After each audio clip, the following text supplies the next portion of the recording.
நடிகர் சங்க விவகாரத்தை சமரசம் மூலமாக மட்டுமே தீர்க்க முடியும் என தமிழ்நாடு திரைப்பட இயக்குநர்கள் சங்கத்தின் தலைவர் விக்ரமன் தெரிவித்துள்ளார். தமிழ்நாடு திரைப்பட இயக்குநர்கள் சங்கத்தின் புதிய நிர்வாகிகள் ஒருமனதாக போட்டியின்றி தேர்ந்தெடுக்கப்பட்டனர். இதில் தலைவராக மீண்டும் விக்ரமன் தேர்வு செய்யப்பட்டுள்ளார். இதனைத் தொடர்ந்து புதிய நிர்வாகிகளின் அறிமுக கூட்டம் இன்று நடந்தது.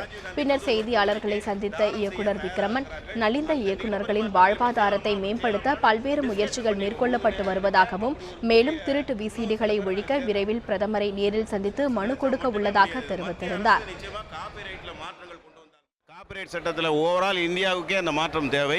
இதை நம்ம not only Tamil cinema, Telugu cinema அமைப்பை சேர்ந்த முக்கிய பிரதிநிதிகள், கன்னட சினிமா அமைப்பை சேர்ந்த முக்கிய பிரதிநிதிகள், மலையாள சினிமாவை சேர்ந்த முக்கிய பிரமுகர்கள் மற்றும் ஒரியா, பெங்கால், ஹிந்தி பட தயாரிப்பாளர்கள், இயக்குநர்கள், அப்படி ஒட்டுமொத்த ஒரு 100-150 பேர் சென்று சந்தித்து என்டையர் இந்தியாவிலேயே காப்பிரைட்டில் மாற்றங்கள் கொண்டு வரணும் அப்படின்னு அப்படி கொண்டு வந்தால் திருட்டு விசிறியை நிச்சயமாக ஒழிச்சிட முடியும்.